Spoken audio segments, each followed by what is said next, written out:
যত চাই ভুলে যেতে মন চাই ব্যথা পেতে বুঝি প্রেম তাকে বলে না। নিভে যাওয়ার ছায়া ছিল যদি মিছে মায়া, দৃষ্টি কেন তা বলে না। মন কাঁদে রে কাঁদে রে কাঁদে, স্মৃতি মোছে না।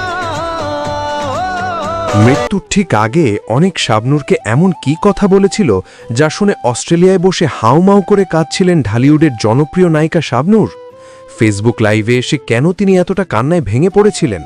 অন্যদিকে সোশ্যাল মিডিয়ায় যে খবর ঘুরছে, আসলেই কি অনেক মারা গেছেন নাকি তাকে সুকৌশলে মেরে ফেলা হয়েছে?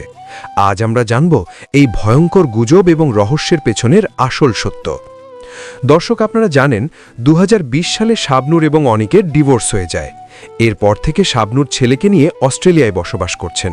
কিন্তু সম্প্রতি অনিক মাহমুদ হঠাৎ করে মারাত্মক ব্রেন স্ট্রোকে আক্রান্ত হয়ে আইসিইউতে লাইফ সাপোর্টে চলে যান। জানা গেছে এই সংকটাপন্ন অবস্থার ঠিক আগে শাবনূরের সাথে অনিকের শেষবারের মতো কথা হয়েছিল। সেই আলাপে অনেক নিজের অতীতের সব ভুলের জন্য শাবনূরের কাছে কেঁদে কেঁদে ক্ষমা চেয়েছিলেন। তিনি আক্ষেপ করে বলেছিলেন যে তিনি সুস্থ হয়ে তাদের সন্তান আইজানের একজন ভালো বাবা হতে চান। প্রাক্তন স্বামীর এমন আবেগঘন কথা এবং বুকফাঁকা আকুতি শুনেই লাইভে এসে অঝরে কাঁদছিলেন শাবনূর। তিনি মূলত ব্রেন স্ট্রোক করে আইসিইউতে জীবন মৃত্যুর সন্ধিক্ষণে প্রবল লড়াই করছেন। ডিভোর্স হয়ে গেলেও সন্তানের বাবা হিসাবে অনেকের এই পরিণতি শাবনূরকে গভীরভাবে নাড়িয়ে দিয়েছে। তো আর কথা না বাড়িয়ে চলুন শাবনূর এবং অনেকের জীবনে ঘটে যাওয়া কষ্টের মুহূর্তগুলো এখন জানব। আজকে আমরা জানব জনপ্রিয় নায়িকা শাবনূরের জীবন কাহিনী। শাবনূর বাংলাদেশের চলচ্চিত্র অঙ্গনের একটি গুরুত্বপূর্ণ নাম। তিনি 1979 সালের 17 ডিসেম্বর বাংলাদেশের যশোর জেলার সারসা উপজেলার নাভারণে জন্মগ্রহণ করেন। তিনি এদেশের প্রথম নায়িকা যিনি তার প্রাণবন্ত অভিনয় প্রতিভার কল্যাণে কোটি কোটি সিনেমা পাগল মানুষের মনের মণিকোঠায় স্থায়ীভাবে জায়গা করে নিতে সক্ষম হয়েছেন। শাবনূরের আগে বা পরে হয়তো অনেক নায়িকারই আগমন ঘটেছিল এবং ঘটেছেও, কিন্তু একজন শাবনূর যেন রয়ে গেছেন তার স্বমহিমায়। শাবনূর আমাদের সেই নায়িকা যার সিনেমার জন্য কাকচক্ষুর মতো একটা বৃহস্পতিবার কিংবা শুক্রবার সকলেই অপেক্ষায় থাকত। শাবনূর আমাদের সেই নায়িকা যে শৈশবের কথা মনে পড়লেই তার অসাধারণ প্রাণবন্ত অভিনয় আমাদের চোখে ভেসে ওঠে। আমাদের আজকের এই আয়োজনে জানাবো বাংলাদেশের কোটি মানুষের শৈশবকে সমৃদ্ধ করা এদেশের সর্বস্তরের মানুষের নায়িকা শাবনূরের জীবন কাহিনী। সেই সাথে তার চলচ্চিত্রের ক্যারিয়ার এবং ব্যক্তি জীবনের নানা রকম অজানা তথ্য জানতে আমাদের এই ভিডিওটি দেখতে থাকুন শেষ পর্যন্ত। চিত্রনায়িকা শাবনূর বাংলা চলচ্চিত্র শিল্পের এক অবিচ্ছেদ্য অংশ, যার আসল নাম কাজী শারমিন নাহিদ নূপুর। তিনি 1979 সালের মহান বিজয় দিবসের ঠিক পরের দিনই বাংলাদেশের খুলনার যশোর জেলার সারসা উপজেলার নাভারণে জন্মগ্রহণ করেছিলেন। তার পিতার নাম শাহজাহান চৌধুরী। 3 ভাই বোনের মধ্যে সবচেয়ে বড় তিনি। শাবনূরের ছোট 2 ভাই বোন ঝুমুর এবং তমাল দুজনেই নিজ নিজ পরিবার সহ বর্তমানে অস্ট্রেলিয়ায় অবস্থান করছেন। ঝুমুর নামে সেই মেয়েটি তার স্কুলের গণ্ডি পেরোবার আগেই বাংলাদেশের চলচ্চিত্র অঙ্গনে পা রেখেছিলেন। তার অসাধারণ অভিনয় প্রতিভা দেখেই বাংলা চলচ্চিত্রের অন্যতম প্রধান গর্ব পরিচালক এহতেশাম নূপুরকে সে সময় উপাধি দিয়েছিলেন রাতের আলো। সেই অনুসারে চলচ্চিত্র অঙ্গনে তার নাম দেওয়া হয় শাবনূর। চলচ্চিত্র অঙ্গনে আসার আগে নূপুরের শৈশব কেমন ছিল সেটি হয়তো বা আমাদের অনেকেরই অজানা। তবে তার অসংখ্য সিনেমা দেখে এইটুকু বুঝতে বাকি থাকে না যে নূপুরের শৈশব কেটেছে কতটা দুরন্তপনায়। যাই হোক, নূপুর থেকে শাবনূর হওয়া এই নায়িকার প্রথম চলচ্চিত্র চাঁদনি রাতে 1993 সালে মুক্তি পেয়েছিল। ছবিটি পরিচালনা করেছিলেন এহতেশাম এবং তার বিপরীতে নায়ক ছিল সাব্বির। যদিও তার প্রথম চলচ্চিত্রটি সে সময় ব্যর্থ হয়েছিল, তবে তার সেই প্রথম অভিনয় দেখে কোনোভাবেই মনে হবে না যে বাংলা চলচ্চিত্রে সে প্রথম অভিনয় করছে। সেই চলচ্চিত্রে তার অভিনয় ছিল একদম স্বতঃস্ফূর্ত। আর বিশেষ করে ছবির জনপ্রিয় হিট গান কথা যদি শুরু করিতে তার পারফরমেন্স দেখলে নিঃসন্দেহে যে কেউ ভাববেন যে তিনি অভিজ্ঞ। প্রথমেই দর্শক সমালোচক বুঝে গিয়েছিল যে বাংলা চলচ্চিত্র এক রত্নকে পেয়েছে। সাব্বিরের সাথে নূপুরের মিউজিক্যাল রোমান্টিক ড্রামা টাইপের প্রথম সিনেমাটি সে সময় তেমনভাবে ব্যবসা সফল না হলেও সেই প্রথম নায়ক সাব্বিরের সঙ্গে তার দ্বিতীয় ছবিটিও হয়েছিল, আর এটি ছিল মূলত ফোক রোমান্টিক টাইপের সিনেমা। এই দুটি সিনেমার পর শাবনূরের সফল জুটি হয়েছিল সালমান শাহর সঙ্গে। সালমান শাহর সাথে জুটি বেঁধে ছবি করার পর শাবনূরের ক্যারিয়ারে এক গতিময়তার সৃষ্টি হয়, আর এই জুটির প্রত্যেকটি ছবি সে সময় ব্যবসা সফল হতে থাকে। আর এই জুটির একের পর এক ছবি আলোচনায় আসতে থাকে সে সময়। সালমানের সাথে 14টি ছবি শাবনূরের ক্যারিয়ারের ভিত এনে দেয়। এর মধ্যে রোমান্টিক ট্র্যাজেডি আনন্দ অশ্রু, তোমাকে চাই, স্বপ্নের ঠিকানা, চাওয়া থেকে পাওয়া, রোমান্টিক ফোক সুজন সখী, পলিটিক্যাল ড্রামা বিক্ষোভ এই ছবিগুলো উল্লেখযোগ্যভাবে শাবনূরের ক্যারিয়ারে জোয়ার আনে। পরবর্তীতে তিনি চিত্রনায়ক রিয়াজের বিপরীতে অভিনয় করেও সে সময় দারুণ সফলতা অর্জন করেছিলেন। রিয়াজের বিপরীতে 1997 সালে মন মানে না এবং তুমি শুধু তুমি এবং 1999 সালে অভিনীত ভালোবাসি তোমাকে এবং বিয়ের ফুল ছায়াছবিগুলো সে সময় দারুণ ব্যবসা সফল হয়। এর পাশাপাশি তিনি চিত্রনায়ক ফেরদৌসের সঙ্গে জুটি বেঁধেও সফল হয়েছিলেন। এছাড়াও তিনি মান্না এবং শাকিব খানের সঙ্গে অভিনয় করে আমাদেরকে অসংখ্য ভালো চলচ্চিত্র উপহার দিয়েছেন। এ সময় তিনি ভালোবাসি তোমাকে চলচ্চিত্রের জন্য শ্রেষ্ঠ অভিনেত্রী বিভাগে বাদশাহ পুরস্কার লাভ করেন এবং 1998 এবং 99 সালে চলচ্চিত্রের জন্য টানা 2 বার তারকা জরিপে শ্রেষ্ঠ অভিনেত্রী বিভাগে মেরিল প্রথম আলো পুরস্কার লাভ করেছিলেন। চিত্রনায়ক ফেরদৌসের সঙ্গে প্রেমের জ্বালা, ঘরজামাই, দুই নয়নের আলো এই চলচ্চিত্রগুলো শাবনূরের জন্য এক মাইল ফলক। আমিন খানের সাথে তার হৃদয় আমার ছবিটি বিপুল জনপ্রিয়তা পেয়েছিল। পরবর্তী সময়ে ফুল নেব না অশ্রু নেব এবং হৃদয়ের বন্ধন বিশেষভাবে উল্লেখযোগ্য। শাকিব খানের সঙ্গে তার আমার স্বপ্ন তুমি চলচ্চিত্রটি শাবনূরের জীবনের এক ভাইটাল ছবি। এছাড়া প্রেম সংঘাত, ফুল নেব না অশ্রু নেব এবং স্বপ্নের বাসর বিশেষভাবে উল্লেখযোগ্য। আর সালমান শাহর পাশাপাশি রিয়াজের সাথে প্রেমের তাজমহল, ভালোবাসি তোমাকে, নিঃশ্বাসে তুমি বিশ্বাসে তুমি, ভালোবাসা কারে কয়, মিলন হবে কতদিনে, হৃদয়ের বন্ধন, শ্বশুরবাড়ি জিন্দাবাদ, স্বপ্নের বাসর, স্বপ্নের পুরুষ এবং এরই নাম দোস্তি চলচ্চিত্রগুলো তার ক্যারিয়ারের জন্য একদম বুনিয়াদ পর্যায়ের ছিল। শুধুমাত্র এই নায়কদের সাথেই নয়, তিনি অসাধারণ অভিনয় করেছেন শাকিল খান, অমিত হাসান এবং আমিন খান থেকে শুরু করে ওমর সানিদের সাথেও। 2006 সালে শাবনূর খ্যাতনামা কথাসাহিত্যিক হুমায়ুন আহমেদ রচিত উপন্যাস জনম জনম অবলম্বনে নির্মিত নিরন্তর ছায়াছবিতে অভিনয় করেন। আবু সাইদ পরিচালিত এই ছবিতে তিথি চরিত্রে তার অভিনয় সে সময় সমালোচকদের প্রশংসা লাভ করেছিল। 2007 সালের ঈদে মুক্তি পায় মালিক বিশ্বাস পরিচালিত মেয়ে সাক্ষী, মোহাম্মদ হানান পরিচালিত ভালোবাসা ভালোবাসা এবং পি এ কাজল পরিচালিত আমার প্রাণের স্বামী। 2008 সালে পি এ কাজলের রোমান্টিক ধর্মী এক টাকার বউ ছবিতে তিনি অভিনয় করেন। এতে তার সহশিল্পী ছিলেন শাকিব খান এবং রুমানা খান।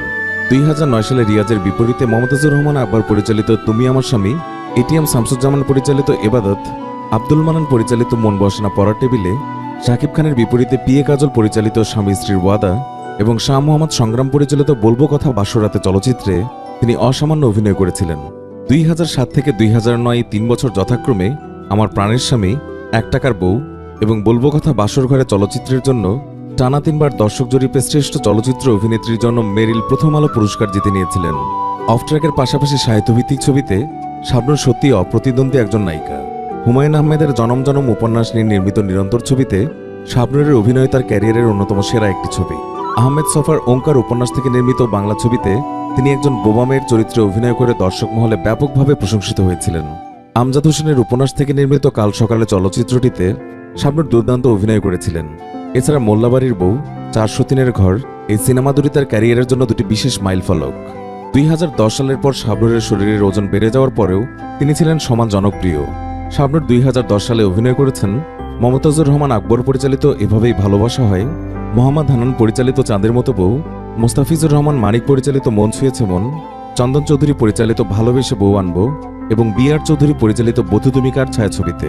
এভাবেই ভালোবাসা হয় ছায়াছবির জন্য তিনি দর্শক জরিপে শ্রেষ্ঠ চলচ্চিত্র অভিনেত্রীর জন্য মেরিল প্রথম আলো পুরস্কারের জন্য মনোনয়ন লাভ করেছিলেন।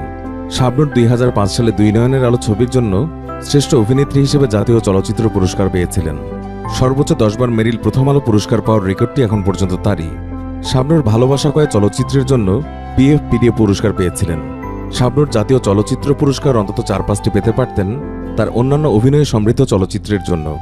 শাবনূর সালমান জুটি চলাকালে তাদের গভীর সম্পর্কের কথা ভেসে বেড়াতো মিডিয়া পাড়ায়, আর রহস্যজনকভাবে সালমানের মৃত্যুর পর সবচেয়ে বেশি ভেঙে পড়েছিলেন এই মানুষটি। সব জল্পনা কল্পনার অবসান ঘটিয়ে 2011 সালের 6 ডিসেম্বর ব্যবসায়ী অনিক মাহমুদের সঙ্গে চিত্রনায়িকা শাবনূরের আংটি বদল হয় এবং 2012 সালের 28 ডিসেম্বর অনিক মাহমুদের সঙ্গে শাবনূরের বিয়ে হয়। তারপর থেকে তিনি অস্ট্রেলিয়ায় বসবাস করা শুরু করেন এবং সেখানকার নাগরিকত্ব লাভ করেন। শাবনূর প্রথম সন্তানের মা হন 2013 সালের 29 ডিসেম্বর।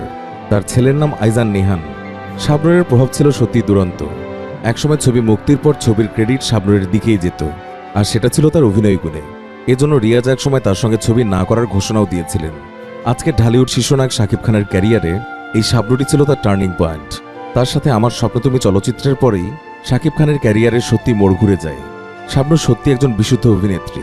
পরবর্তী প্রজন্মের তারকারা যদি প্রতিদিন একটি করে শাবনূরের ছবিও দেখেন, তবে অভিনয় বিষয়টির প্রতি তারা সাধনা আনতে পারবেন। শাবনূর তার অভিনয় এবং স্টারডাম দিয়ে ঢালিউডের সবচেয়ে বড় সুপারস্টার। সামাজিক যোগাযোগ মাধ্যমে যেসব তারকাদের ভক্তকুল প্রচুর, শাবনূরও তাদের মাঝে অন্যতম। তার ভক্তরা তাকে নিয়মিত আলোচনায় রাখেন তার অভিনীত ছবি এবং বিভিন্ন ফ্যাক্টের কারণে। ভক্তদেরকে আকৃষ্ট করার ক্ষেত্রে শাবনূরের বিশেষ একটি দিক ছিল তার প্রাণবন্ত, জীবন্ত এবং ন্যাচারাল অভিনয় ক্ষমতা। তিনি যেভাবে তার সিনেমাগুলোতে অভিনয় করতেন সেগুলো যেন কাকতালীয়ভাবে মিলে যেত তার দর্শকদের বাস্তব জীবনের সঙ্গে। তার অভিনয়ের দুরন্তপনা বয়স্ক মানুষদেরকেও মনে করিয়ে দিত তাদের শৈশবের কথা। একই সাথে তার অভিনয়ে সবসময় ফুটে উঠত একজন আদর্শ নারীর ছায়া।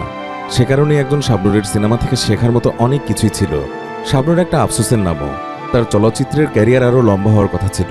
তার দর্শক ভক্তরা তাকে আরও অনেক সময় ধরে ঢালিউড সিনেমায় নিয়মিত দেখতে চাইতেন, আর এক্ষেত্রে শাবনূরের অসচেতনতাই দায়ী। তবে তাতে কিছু খুব একটা আফসোস নেই। গত বছরের 15ই অক্টোবর সিনেমায় অভিনয়ের 25 বছর অর্থাৎ রজত জয়ন্তীতে পা দিয়েছেন শাবনূর। সেই দিনে তিনি তার কর্মের জন্য সংশ্লিষ্ট সকলের প্রতি কৃতজ্ঞতা প্রকাশ করেছেন এবং দোয়া চেয়েছেন এখনও তাকে শ্রদ্ধাভরে স্মরণ করার জন্য। তিনি বলেছেন, আমার অভিনয় জীবনের পথ চলায় আমার প্রত্যেক চলচ্চিত্রের নায়ক, পরিচালক, প্রযোজক, সিনেমাটোগ্রাফার, কাহিনীকার, প্রোডাকশন বয় এবং ট্রলিম্যান থেকে শুরু করে সংশ্লিষ্ট সবার কাছে আমি সত্যিই কৃতজ্ঞ। বিশেষ করে আমার বোন ঝুমুরের কথা উল্লেখ না করলেই নয়। সে আমাকে যথেষ্ট সহযোগিতা করেছে। বাংলা চলচ্চিত্র পরিবার আমার সঙ্গে সবসময় ছিল, তাই চলচ্চিত্রের সবাইকে নিয়ে আমি ভালো থাকতে চাই। সবার কাছে দোয়া চাই আমি যেন ভালো থাকতে পারি। এছাড়াও তিনি তার একমাত্র সন্তান আইজানের জন্য দোয়া চেয়েছেন। একজন শাবনূর এদেশের চলচ্চিত্র শিল্পকে যা দিয়েছেন, এদেশের সিনেমা পাগল দর্শকদের মনের মাঝে যতটা জায়গা করে নিতে সক্ষম হয়েছেন, তা আর কোনো নায়িকার ক্ষেত্রে কোনোদিন সম্ভব হবে কিনা তা সত্যি সময়ই বলে দেবে। তবে এখন মনের অন্তঃস্থল থেকে আমাদের একটাই চাওয়া, আমাদের শৈশবের স্মৃতিকে রাঙিয়ে দেয়া এবং সমৃদ্ধ করা এই নায়িকা তিনি যেখানেই থাকুন না কেন অনেক ভালো থাকুন। আমাদের অনেক শুভকামনা তিনি তার পরিবারের সবাইকে নিয়ে অনেক ভালো থাকুন। প্রিয় ভিউয়ার্স, নায়িকা শাবনূরের অভিনয় ভালো লাগে না এমন সিনেমা পাগল দর্শক বাংলার বুকে আছে বলে মনে হয় না। সে কারণেই তার প্রতি ভালোবাসা এবং শ্রদ্ধাবোধের জায়গা থেকে আমাদের এই ভিডিওটিতে একটি লাইক দিন এবং অসংখ্য শেয়ারের অনুরোধ করছি। সেই সাথে আমাদেরকে কমেন্ট করে জানিয়ে দিন শাবনূর অভিনীত আপনার প্রিয় চলচ্চিত্রটির নাম। আরও এমন কিংবদন্তি শিল্পীদের জীবনের কথা এবং নানা রকম অজানা তথ্য জানতে আমাদের চ্যানেলটি সাবস্ক্রাইব করে আমাদের সাথেই থাকুন।